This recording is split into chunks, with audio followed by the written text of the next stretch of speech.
Elementary, good morning. And today I thought I would talk a little bit about Sherlock Holmes, my favourite fictional character ever written. He was created by Sir Arthur Conan Doyle in 1887 and he first appeared in a story called A Study in Scarlet.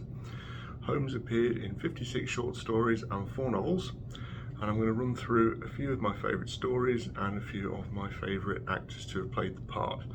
So the first actor to play Holmes was a guy called William Gillette in a play called Sherlock Holmes. It was actually written by Conan Doyle, and it's the only time that Conan Doyle ever wrote the line, "Elementary, my dear Watson." That line did not appear in any of the stories, like "Beam me up, Scotty" didn't appear in Star Trek at all. He did, however, say, "If you eliminate the impossible, whatever remains, however improbable, is the truth." That crops up in The Sign of Four, and he did say "the game's afoot," which is in the story The Priory School. Holmes was kind of an interesting character. He was a chemical student when Watson first meets him. He was basically a guy who was very interested in the sciences and how they apply to the law. In the first story, Watson actually makes a list of all of Holmes's attributes, and he says, his knowledge of literature is nil, his knowledge of botany is unsystematic, and things like that. Watson was a medical doctor. In the stories, he's portrayed as a very intelligent man, but in the films, in some of the cases, he's portrayed as kind of a bit of an idiot, especially in the Basil Rathbone films. So let's go through a few of my favourite actors to play the part, and then I'll come back to the actual stories themselves. So I'm going to get this off my chest now. Sherlock with Benedict Cumberbatch. When I first watched it, I thought it was pretty good. When I rewatched it, I realised this is not actually that good. It has the same problems that the reboot Star Trek films do and the Daniel Craig Bond films. It doesn't have very much to do with what the original stories were beyond the character names and a couple of the plot points. Sherlock is basically, it's kind of like a spy thriller, only it's not. It's very overproduced, it's very overwritten. The writers got it into their head that this was massively successful and that all sorts of things could be done with it after the second series, and then it went off on all kinds of weird tangents. That final series is unwatchable, and that final episode does not make any sense on any level whatsoever. All of a sudden Sherlock Holmes has got a sister called Euros, and she's on this island, and she's been brainwashed by Moriarty, but she's not on the island, but she's in a house, but she's back on the island again. Where is this story going, and what is going on here? This makes no sense at all. The first couple of series of Sherlock, they're not bad. There are a couple of good episodes, but they take the basic story and then just completely mangle it. The Hound of the Baskervilles, the story based on that bears no relation to the plot of the book at all, and it actually is kind of lame. The guy who plays Moriarty, a guy called Andrew Scott, he's very good, but his Moriarty, he plays it kind of like this very quirky Blofeld type, rather than what Moriarty was in the books, which is a very calculating, very cynical guy. Moriarty only appears in 2 of the original stories. It appears in The Final Problem and The Valley of Fear. The Valley of Fear is not one of my favourites, but it's an okay read. Next up, I really like Sir Ian McKellen's take as an older Sherlock Holmes, just in that play just called Mr. Holmes. That was not bad at all. I would have liked to have seen him as Holmes perhaps when he was a younger man, because I think he had a really good, interesting take on the character. There's a film called Murder by Decree. It features Christopher Plummer as the great detective and James Mason as Watson, and it's Sherlock Holmes versus Jack the Ripper. It has a really creepy vibe, the way it's filmed and the way that it looks. It's all very fog-bound streets and wide-angle lenses, and it has a real gothic quality to it. It's really very good. I quite like it. It's not based on any of the Holmes stories, but it kind of features a little bit here and there. Plummer plays Holmes as a little bit more emotional. At one scene he breaks down in tears, which actually is not out of character. In a couple of the stories he is quite emotional, especially when Watson gets hurt. I really enjoyed that one. Another one I'd like to mention is called The 7% Solution. It was written by Nicholas Meyer as a book, first of all. If the name Nicholas Meyer is familiar to you, it's because he's the guy who directed Star Trek 2 and Star Trek 6. He launched his career with this pastiche basically called the 7% Solution, and it's Sherlock Holmes meets Sigmund Freud, and Holmes is in the middle of a severe cocaine addiction and Sigmund Freud is trying to help him get through it. And I don't want to reveal too much because I think that you should go and watch it because it is an interesting take on it. Nicole Williamson plays Holmes in this one, and Charles Gray plays Mycroft, who is Holmes' older brother, as he does in something else that I'll come to in a minute. Of course, I would be absolutely remiss if I did not mention Peter Cushing as Holmes. He played him in only one series in 1968, and most of the episodes have been wiped like the early Doctor Who's, but he is very, very good. And one of the stories that he did that actually survives is called A Study in Scarlet, which of course is the first Holmes novel.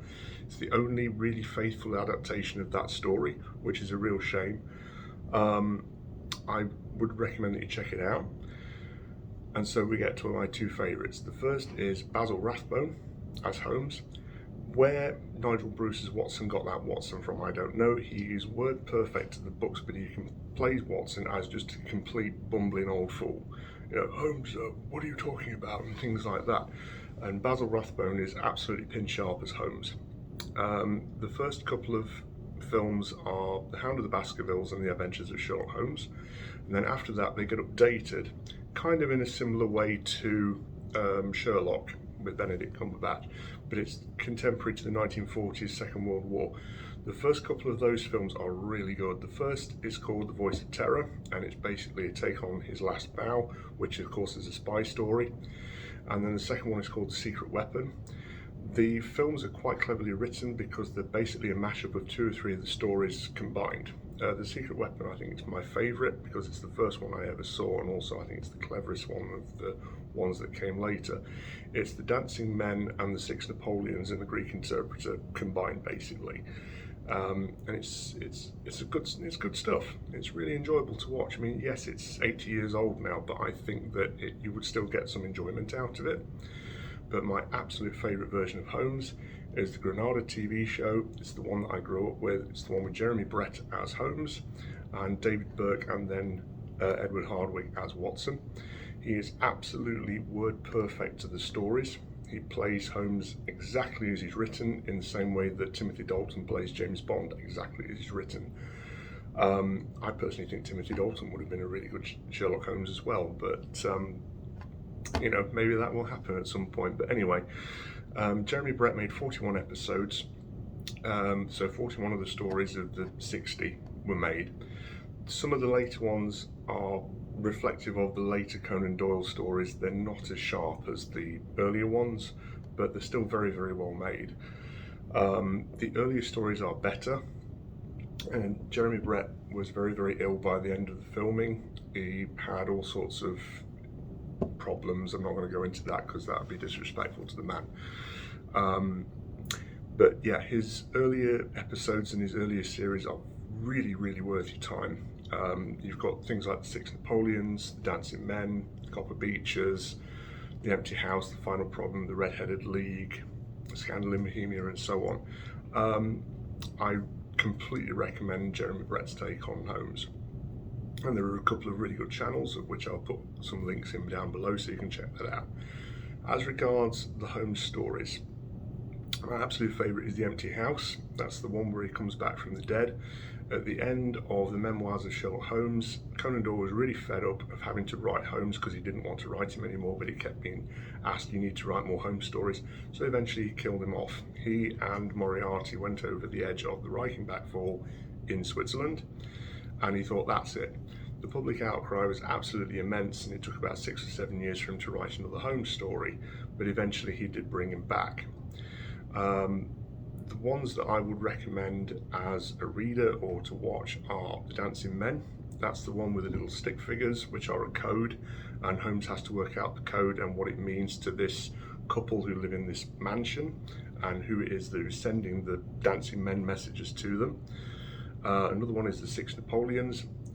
Somebody is smashing little busts of Napoleon, and Holmes has to work out who it is and why, because one of these vandalism acts actually turns deadly. Another one that I think is really good is The Greek Interpreter. That's the one with Mycroft as his brother, and that's where he's introduced.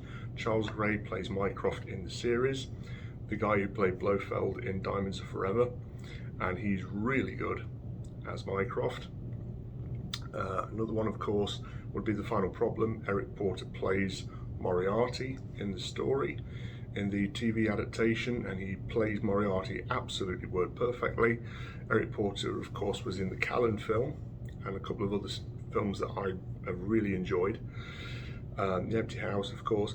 I would be remiss if I did not mention the most famous Sherlock Holmes story of them all, is The Hound of the Baskervilles.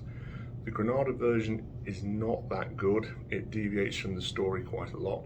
Now, this is one of the most famous works in English literature. Holmes only appears in about half of the story, kind of similar to James Bond in From Russia with Love. He doesn't turn up until halfway through the story.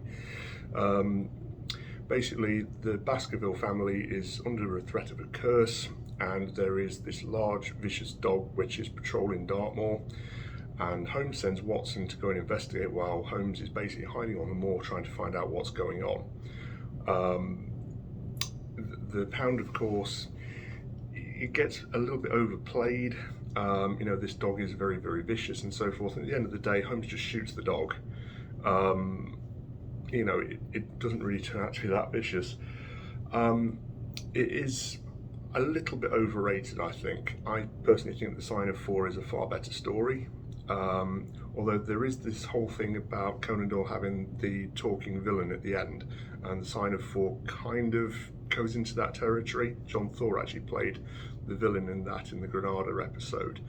That same trope comes up in the Boscombe Valley Mystery and a couple of the other stories, but I can live with it. I much prefer the stories where Holmes is actually doing the detective work, and you see that in things like The Resident Patient and The Norwood Builder, rather than the bad guy turning up and just speaking and saying, oh, I did it for these reasons and this is how I did it and so on. It kind of reminds me a bit of Agatha Christie's Poirot.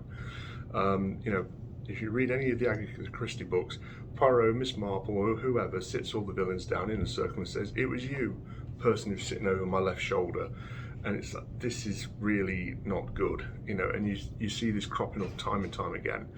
The actual quality of the writing with Conan Doyle is he writes an awful lot of dialogue-driven exposition. So it's basically Holmes explaining stuff rather than him investigating the crime scene and going, okay, yeah. The Granada series actually puts that right. You actually see him doing a lot of the legwork and getting a magnifying glass out, things like that. I think that if you've never read any of the Sherlock Holmes stories, you really do owe it to yourself to go and watch them and read them, because they are really good. They are a cornerstone of English literature. I think that they are incredibly ahead of their time. They are absolutely timeless. This is something else that I want to point out about the Granada series. If you watch it now, it doesn't look like it was made in the early to mid 80s. It looks absolutely contemporary. If you look at Sherlock, you can tell this is quite dated now, even though it was only made about 10 years ago, because the writing and the dialogue and the feel of it just makes it feel very, it's 2009, 2010, and it just has a real flaky quality to it. It's not particularly strong. I like Robert Downey Jr., but his take on Holmes is just Tony Stark with an English accent, and it bears no relation to the books whatsoever. I suppose if you wanted to watch it just for a bit of mindless entertainment, they're okay. But yeah, the Jeremy Brett series is the one that I would recommend. So I hope this finds you well, and the game's afoot, dear chap. Bye-bye.